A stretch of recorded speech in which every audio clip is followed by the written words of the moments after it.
बिस्मिल्लाहि मिनश्शैतानिर्रजीम बिस्मिल्लाहिर्रहमानिर्रहीम। अल्लाह के पाक नाम से शुरू करते हैं जो बड़ा मेहरबान और निहायत रहम करने वाला है। यूनिक ग्रुप ऑफ इंस्टीट्यूशन की तरफ से ये ऑनलाइन लेक्चर्स अज़ीज़ तलबा व तालबात आपकी तालीम और तरबियत के लिए आप तक प्रोवाइड किए जा रहे हैं। मैं हूँ प्रोफेसर राजा वाजिद अली और आप सब बच्चे मुझसे स्टैटिस्टिक्स यानी कि शुमारियात पढ़ते हैं। हमारी क्लास फ़र्स्ट ईयर की है लेकिन हम सेकंड 50% का सिलेबस कर रहे हैं। हमारे सेकंड 50% में chapter number 6, chapter number 7, chapter number 8 और चैप्टर नंबर 9 पर मुश्तमिल है। चैप्टर 6 हम कंप्लीट कर चुके हैं। चैप्टर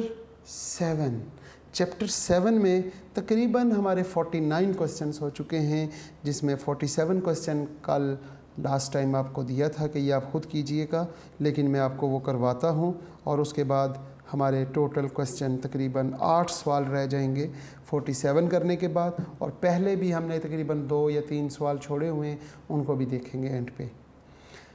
तो आज के लेक्चर का आगाज़ हस्ब मामूल अज़ीज़ तलबा व तालिबात हम अपनी दुआ से करते हैं। एक दुआ है और दुआ है रिज़्क़ की दुआ। रिज़्क़ की दुआ अपने रब से किस अंदाज़ में मांगें? अपने अल्लाह से रिज़्क़ मांगें। अल्लाहुम्मा उर्ज़ुक़नी, ए मेरे प्यारे अल्लाह हम सबको अता कर दे रिज़्क़न हलालन, रिज़्क़ ऐसा हो कि वो हलाल हो, हराम से हमें बचा। रिज़्क़न हलालन तय्यबन, और हलाल भी हो और वो पाक भी हो। हलालन तय्यबन मुबारिकन, और उस रिज़्क़ की एक ख़ूबी वो मुबारक भी हो। उस रिज़्क़ के तमाम फ़वाइद ए अल्लाह तो हमें अता कर। मुबारक में उस रिज़्क़ के तमाम फ़वाइद हमें अता कर, और उस रिज़्क़ से जो ख़ामियाँ हैं या जो बीमारियाँ हैं वो दूर फरमा दे। रिज़्क़न हलालन तय्यबन मुबारकन वासिअन, और ए अल्लाह इतना वसी रिज़्क़ अता फ़रमा, इतना वसी रिज़्क़ अता फ़रमा कि मेरे रिज़्क़ से लोगों में बांटते रहें, हम बांटता रहूं मैं। इतना रिज़्क़ अता फ़रमा कि मैं लोगों को, परेशान हाल लोगों को अपने रिज़्क़ से कुछ देता रहूं। वासिअन बहुत वसी, मशरिक़ों से लेके मग़रिबों तक तमाम का तमाम रिज़्क़ अता फ़रमा। इसके साथ साथ इस रिज़्क़ की आखिरी खूबी क्या हो? आखिरी खूबी नहीं, लेकिन इस दुआ में हम आखिरी खूबी कह रहे हैं, मिन इंदिक। ये बहुत कमाल के अल्फाज हैं। ए अल्लाह तू हमें रिज़्क़ अता कर रहा है तो डायरेक्ट अता फ़रमा। ए अल्लाह बीच में वसीला ना डालें। ए अल्लाह हम जानते हैं जब वसीला आ जाता है तो रिज़्क़ देते हुए उसके माथे पे बल आ जाते हैं। ए अल्लाह हम बहुत सेंसिटिव हैं। ए अल्लाह कम से कम मैं तो बहुत सेंसिटिव हूँ इस मामले में कि ए अल्लाह मैं किसी के माथे पे शकन के बावजूद उससे कुछ लूँ, खुशी से नहीं बल्कि गम से दे, ऐसा ना हो। ए अल्लाह हम किसी से रिज़्क़ नहीं लेते, हम डायरेक्ट तुझसे सवाल करते हैं, तू हमें अपना मोहताज रख। ए अल्लाह हमें किसी का मोहताज न बना। ए अल्लाह मिन इंदिक, ए अल्लाह ये रिज़्क़ का जो मामला है, ए अल्लाह तो अपने हाथ, इस रिज़्क़ का तो तूने ख़ुद ही वादा किया हुआ है, तो हमें ख़ुद डायरेक्ट अता फ़रमा। हम किसी से कोई सवाल नहीं करते कि हमें इतने दे दो, हमें इतना चाहिए, हमें ये हमें वो। हम ए अल्लाह तुझसे सवाल करते हैं कि बस रिज़्क़ के मामले में, बल्कि हर मामले में या अल्लाह तो हमको अपना मोहताज बना दे। हमें किसी और की मोहताजी की ज़रूरत नहीं, हमें बग़ैर किसी मोहताजी के अपने पास बुला ले। आमीन आमीन आमीन। 5 खूबियाँ अपने रब से रिज़्क़ की मांगें। रिज़्क़न हलालन, रिज़्क़न तय्यबन, रिज़्क़न मुबारकन, रिज़्क़न वासिअन, रिज़्क़न मिन इंदिक। ए अल्लाह रिज़्क़ हमें अपनी जनाब से डायरेक्ट अता फरमा, किसी का मोहताज ना बना। आमीन सुम्मा आमीन। लास्ट लेक्चर में हमने क्वेश्चन नंबर 46 कंप्लीट किया था। आज हम क्वेश्चन नंबर 47, जो ऑलरेडी मैंने आपको करने के लिए दिया था और मुझे 100% यकीन है कि आपसे ये सवाल नहीं हुआ होगा, या शायद कोई 1 या 2 बच्चे हों जिन्होंने ये कर लिया हो। वैसे तो उन्होंने भी कोशिश की होगी कि इसे ना ही किया जाए। A and B throw a 2 dice. A और बी ने क्या किया? ए ने 2 डाइस थ्रो की, उठाई, फिर बी ने 2 डाइस को थ्रो किया।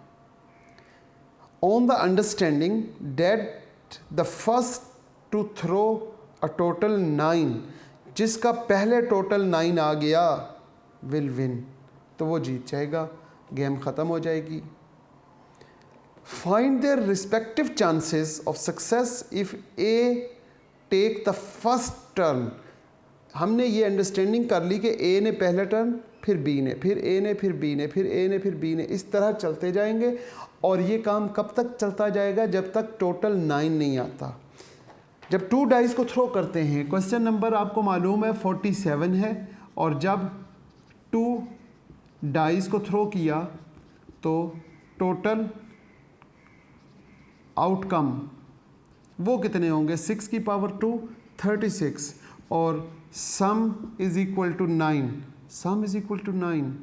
6 के साथ क्या लगाएं तो 9 होता है? मेरा ख्याल है 3, 6, 7, 8, 9। लो जी, 4 के साथ फिर 5, फिर 5 के साथ 4,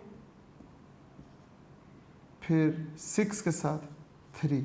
ये हमारे पास सम is equal to 9।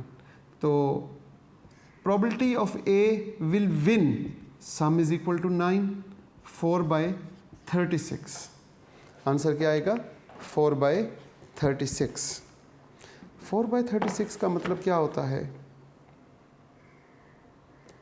36, 9 ji, answer आ जाएगा 1/9।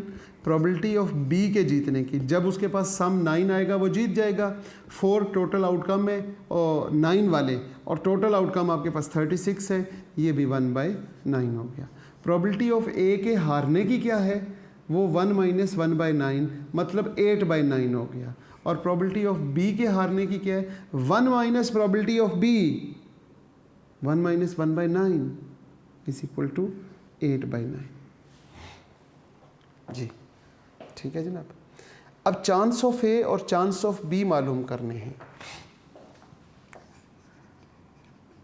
चांस ऑफ ए के जीतने के chance, probability of A first time जीत जाए, या फिर क्या होगा? प्रोबेबिलिटी ऑफ ए हार गया तो बी भी हारे, तो फिर ए की बारी आएगी तो वो जीतेगा बेचारा। या फिर probability of A intersection B intersection A intersection B intersection A. अब यहाँ पर ए हार जाए, बी हार जाए, तो फिर ए की बारी, वो भी हार जाए, फिर बी, और फिर ए जीत जाएगा, and up to so on. इस तरीके से इसको सॉल्व करेंगे, जो लास्ट टाइम हमने किया है। तकरीबन ये भी उसी तरह का सवाल है। यहाँ पर बात करते हैं probability of A in plus, probability of A will fail, probability of B not win, probability of C win. Sorry, C तो है ही नहीं, ए। यहाँ पे plus probability of not win, probability of A, probability of B, probability of A, probability of B, probability of A, ये सारे हार जाएंगे। इनकी वैल्यूज, A के जीतने का चांस 1/9 प्लस हारने पर 2 लोग हैं, A भी हार गया और B भी, तो 8/9 का स्क्वायर और 1/9, फिर प्लस यहाँ पे 1 2 3 4 लोग हार रहे हैं, 8/9, 8/9 रेज़ टू पावर 4 और 1/9। आगे क्या होगा?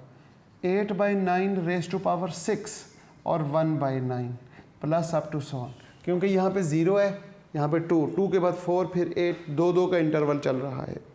अब हम यहाँ पर देखते हैं जनाब, it is geometric series. Geometric series का सम a/1 r होता है। a की क्या वैल्यू होती है? First term. a हमारे पास क्या है जनाब? फर्स्ट टर्म, जो पहली टर्म है वो है 1/9, और r सेकंड टर्म को फर्स्ट टर्म पे डिवाइड करें, 1/9 से कैंसिल हो गया, 8/9 का स्क्वायर, 8 का स्क्वायर होता है 64 और 9 9s आर 91 के 81 64/81। फार्मूले में वैल्यूज पुट करें जनाब, क्या होगा? पता नहीं क्या होगा। 1/9/1 - 64/81, यहाँ पे 1/9/81 - 64/81। अब यहाँ पे लिखेंगे 1/9/81 - 64 करते हैं तो वो हमारे पास क्या बचा? 81, शाबाश, 81 - 64, आंसर हमारे पास आ गया 17/81। इसको लिखने का तरीका बच्चों को मालूम है, 1/9 81/17, 9 9s आर 81, तो 9/17 आपका चांस ऑफ ए है, 9/17। बिल्कुल इसी तरह बी के चांस आपने बनाने हैं, वो कैसे बनेंगे?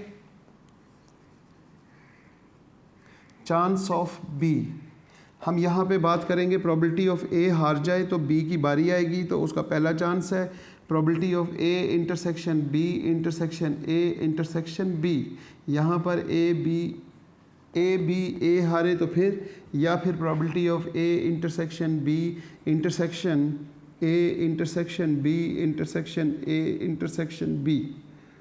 यहाँ पे ए बी पहली बार हार गया, फिर ये दूसरी बार, और फिर तीसरी बार उसके चांस हैं जीतने के, plus up to so on. यहाँ पे फार्मूले को कैसे ओपन करेंगे? प्रोबेबिलिटी ऑफ ए हार जाए, प्रोबेबिलिटी ऑफ बी जीत जाए।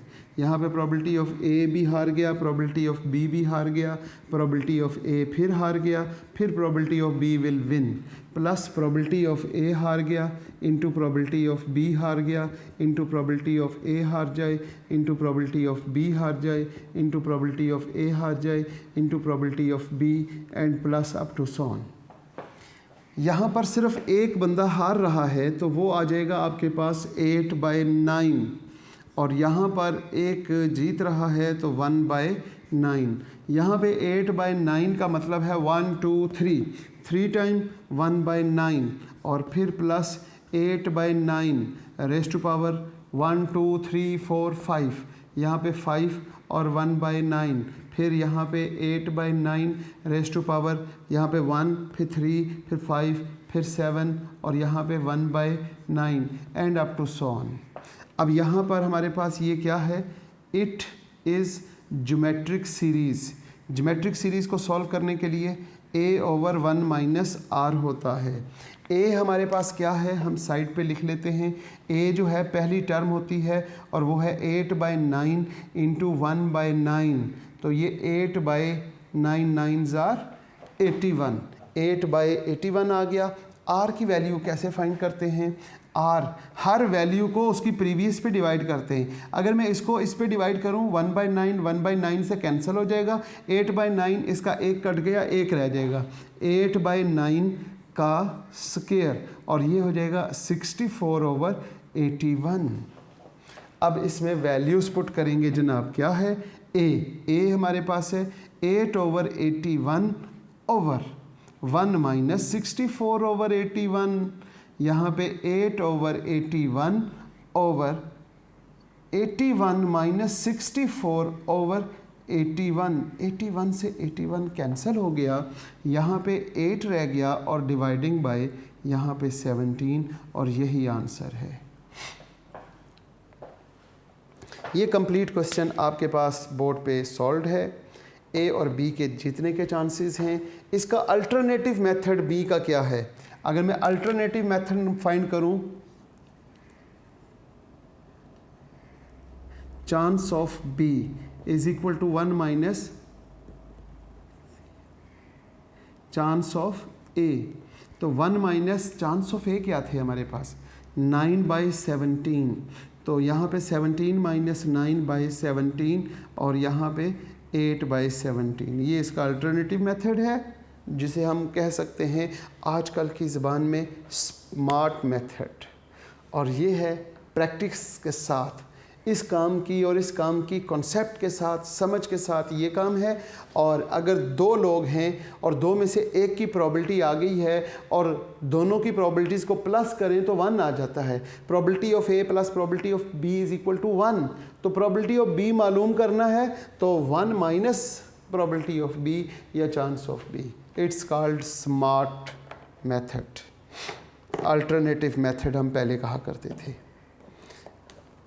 अब हम देखते हैं जी 47 के बाद 48 क्वेश्चन, ये हमारा कंप्लीट हो चुका है। उसके बाद 49 क्वेश्चन, ये भी हमारा कंप्लीट हो चुका है।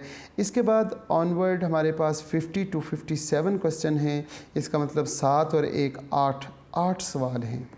अब इन 8 सवालों को थोड़ा सा करने का तरीक़ाकार जो है वो हम चेंज करते हैं। हम 50 से 57 पर पहुंचने के बजाय हम 57 से 50 पर आते हैं। अब हमने 49 तक कंप्लीट क्वेश्चन कर लिए हैं। इससे पहले हमने जो क्वेश्चन छोड़ रखे हैं, मेरा ख्याल है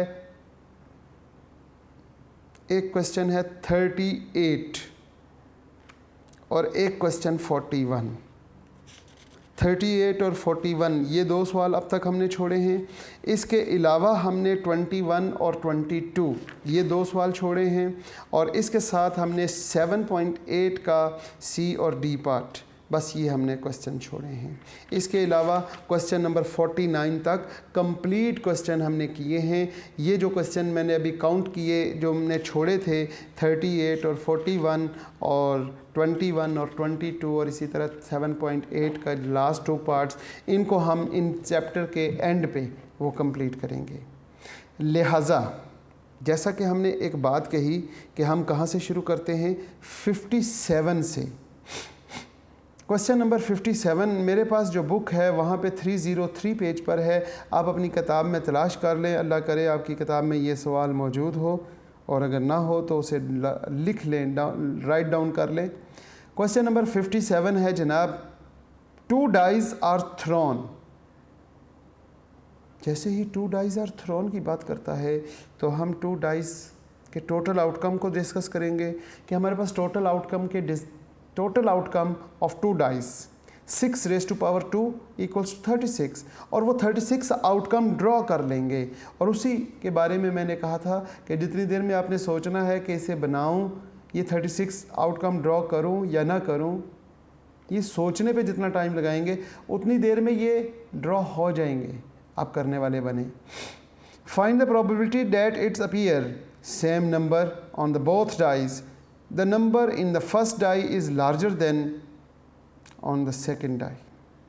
2 पार्ट हैं, बड़ा आसान सा और पेपर में आया भी हुआ है और ये अक्सर पेपर में आया भी करता है। इस क्वेश्चन को हम देखते हैं, क्वेश्चन नंबर 57। 47 के बाद हमने 48 और 49 किया हुआ है। 50 क्वेश्चन तक हमने पहुंचना है 47 से। इसमें भी कोई शायद हिकमत हो जो मैं क्वेश्चन नंबरिंग को चेंज करता हूं।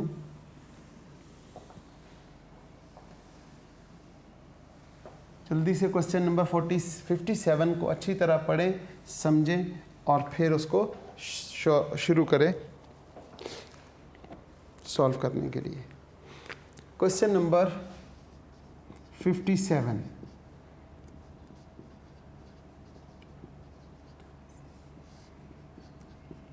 Total outcome 6 raise to power 2 36। 36 outcome draw करें। 1 2 3 4 5 6। इसके साथ हमने 1 लिख देना है। देखो कोई मुश्किल है काम, लिख भी लिया। एक लाइन ड्रॉ की, 1 2 3 4 5 6, इसके साथ हमने 2 लिखना है क्योंकि ये दूसरा कॉलम है। फिर एक लाइन ड्रॉ की, 1 2 3 4 5 6, और इसके साथ हमने 3 लिखना है क्योंकि ये तीसरा कॉलम है। फिर हम लिखते हैं जनाब 1 2 3 4 5 और 6, इसके साथ हमने 4 लिखना है, तो हम यहाँ 4 लिख लेते हैं। 1 2 3 4 5 और 6, इसके साथ हमने यहाँ पे 5 लिखना है। फिर इसी तरह हम बात करते हैं 1 2 3 4 5 और 6, और इसके साथ हमने 6 लिखना है। देखिए सोचते सोचते हम 36 आउटकम ड्रॉ कर चुके हैं। ये हमारे पास 36 आउटकम है। अब वो ये क्या कह रहा है कि number 1, same number on both dice. Probability बताएं जी। Number 1, probability of same number on both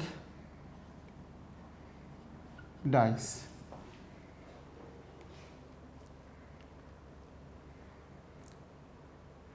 question mark. यहां पे देखेंगे सेम नंबर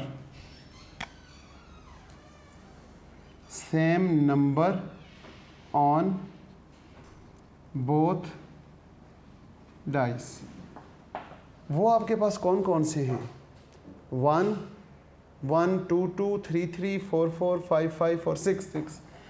1 1 2 2 3 3 4 4 5 5 और 6 6। लिहाजा probability of same number on both dice is equal to, total outcome 36 है और ये कितने हैं? 1 2 3 4 5 6, 6/36, 1/6, और आपके पास आंसर आ गया 1/6। आसान सवाल है, मुश्किल नहीं है। Number 2, the number on the first die, जो पहली डाई पे नंबर है वो क्या होना चाहिए? Larger than the second number. यानी कि हम कौन से नंबर्स को सिलेक्ट कर सकते हैं, ज़रा गौर करें। ये इक्वल है, ये नहीं करना। इट्स लार्जर देन 1, इसका मतलब ये है, ये और ये। यहाँ पे हम सेकंड पार्ट की जब बात करेंगे तो सेकंड पार्ट में उसने क्या कहा हुआ है? Larger than first number. First die number is larger than second die. हमारे पास 2 के साथ 1, 3 के साथ 1, 4 के साथ 1, 5 के साथ 1 और 6 के साथ 1, ये हो सकता है। इसके बाद 3 के साथ हम क्या लिखेंगे? 2। 3 के साथ 3 नहीं लिखेंगे। 3 के साथ 2 जी, 4 के साथ 2, 5 के साथ 2 और 6 के साथ 2। 6 के बाद हमारे पास ये और ये हो गया। अब हम 2 3 लिखेंगे तो ये लार्जर नहीं है, ये लार्जर है, ये इक्वल है। ये 4 के साथ 3, अब हम लिखते हैं 4 के साथ 3, 5 के साथ 3 और 6 के साथ 3।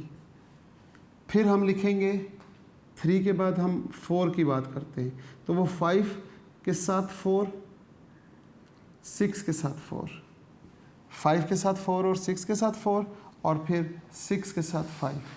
ये हमारे पास जो हैं टोटल आउटकम हैं ऐसे जिनमें first number is larger than second number. अगर हम काउंट करें तो 1 2 3 4 5 6 7 8 9 10 11 12 13 14 15 एंड 16। हमारे पास ये आ जाएंगे जनाब 16 टोटल हैं। 16 है या 15 है, काउंटिंग में गलती हो रही है। 2 1 1 2 3 4 5 6 7 8 9 10 11 12 13 14 और 1 15, ये तो 15 है। यहाँ पर क्यों 16 हो गए? 2 4 6 8 10 12 13 14 15 और 1 16, ये गलती कहाँ पर हो गई हमसे? 6 5, ये 6 5 लिखा, फिर 6 4 लिखा, फिर 5 4 लिख लिया। 6 3 ठीक है, 5 3 और 4 3, फिर 6 2 6 2 5 2 4 2 और 3 2, फिर हमने 6 1 5 1 4 1 3 1 और 2 1 लिखा। 1 2 3 4 5, ये हमारे पास 5 है। तो अब हम इन्हें देख लेते हैं कि ये 5 हैं 1 वाले। 1 वालों को देखेंगे 1 2 3 4 और 5।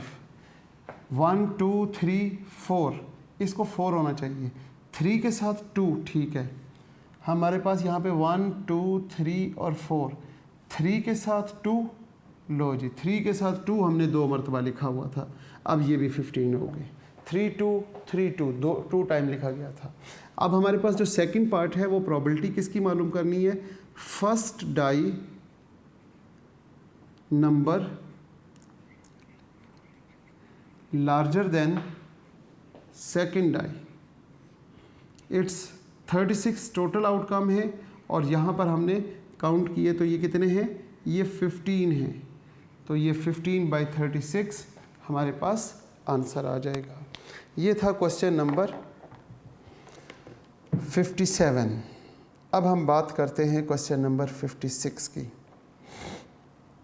56 क्वेश्चन में अगर हम गौर व फिक्र करें तो लिखा हुआ है अ bag contain 4 red and 6 green balls out of which 3 balls are drawn. Find the probability of getting 2 red and 1 green. फिर कहता है all red balls, no red ball. ये है जनाब एक क्वेश्चन और बहुत आसान सा जो अक्सर पेपर में आया करता है। Question number 56। A bag contain 4 red और 6 green.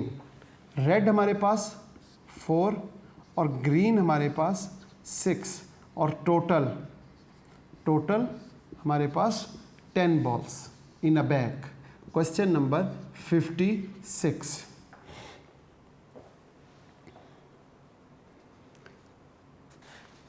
Three balls are drawn. हमने क्या किया? 3 बॉल्स को ड्रॉ किया।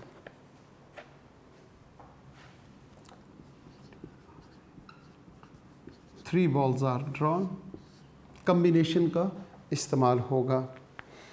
अगर हमने तीनों गेंदें इकट्ठी ड्रॉ की हैं तो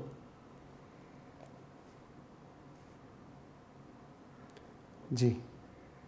first part, find the probability of drawing 2 red and 1 green. First part हम देखते हैं 2 रेड एंड 1 ग्रीन, इसकी प्रोबेबिलिटी हमने मालूम करनी है। कैसे करेंगे मालूम? Probability of 2 red intersection 1 green, या एंड ही लिख लें। हम कहेंगे जी टोटल हमारे पास 10 है, उनमें से 3 सिलेक्ट हो गए। 10 में से 3 सिलेक्ट हुए, टोटल आउटकम बन गए। 2 रेड होने चाहिए। टोटल हमारे पास 4 हैं, उनमें से 2 रेड होंगे और 6 ग्रीन हैं, उनमें से 1 गेंद ग्रीन आएगी। ये हमारे पास जनाब 10 से 3 इज इक्वल टू 120। 6C1 हमारे पास आंसर 6 आता है, और 4C2 इसका आंसर भी 6 आएगा। 4C2 कैलकुलेटर से करेंगे 6, 6C1 इसका भी 6, तो यहाँ पे आ गया 36/120, 36/120। और जब हमने 36 को 120 पे डिवाइड किया तो आंसर आ जाएगा 3/10, 3/10। It's first part. Second part में वो क्या पूछ रहा है? सेकंड पार्ट में वो पूछ रहा है 3 red balls, 3 red balls, probability of 3 red ball. तो हम ऐसे ही करेंगे 10C3 total outcome 3 red ball 4 हैं, उनमें से 3 और 6 ग्रीन बॉल, उनमें से कोई भी नहीं। मेरा ख्याल है 4C3 का आंसर 4 होता है, 6C0 का आंसर 1 होगा, और 10C3 का आंसर वो एज इट इज़ 120 होगा। तो 4/120, 4/120, और 4/120 को सिंपलेस्ट फॉर्म में करेंगे तो वो आपके पास 1/30 आ जाएगा, 1/30। इसका थर्ड पार्ट क्या कहता है? No red ball. अब रेड बॉल नहीं आनी चाहिए। प्रोबेबिलिटी बताएं जी। No red ball. नीचे तो 10C3 वैसे ही लिखेंगे, रेड बॉल 4 थे तो 4 में से कोई भी नहीं आया, और 6C3 अगर हम देखेंगे तो 4C0 का आंसर तो 1 आ जाएगा, 6C3 का आंसर 20 आ जाएगा, और डिवाइडिंग बाय 10C3 120 आ गया। अब यहाँ पे हम लिखेंगे 20/120, और ये 1/6 होना चाहिए जी। Answer is 1/6। ये था आज हमारा जो लेक्चर, जिसमें हमने 57 और 56 क्वेश्चन किया। इसके साथ हमने क्वेश्चन नंबर 47 को भी कंप्लीट किया, और साथ हमने देखा कि हमारा कितना काम रहता है। इंशाअल्लाह नेक्स्ट लेक्चर में बाकी क्वेश्चंस को हम करेंगे। इस उम्मीद के साथ और इस दुआ के साथ आज के लेक्चर का इख्तिताम करते हैं कि अज़ीज़ तलबा व तालिबात, आप जहाँ रहें खुश रहें, सलामत रहें, ईमान वाली और सेहत वाली ज़िंदगी अल्लाह पाक आपको अता फ़रमाए, वालदैन का साया ताहयात कायम रखे। इसके साथ साथ ए हमारे परवरदिगार, जब हमारा आखिरी लम्हा हो इस दुनिया में और आखिरी सांस ले रहे हों, तो हमारी ज़बानों पे कलमा तैयब जारी फरमा दीजिएगा, ताकि हमारा ख़ात्मा भी ईमान के साथ हो सके। आमीन। अल्लाह हाफ़िज़।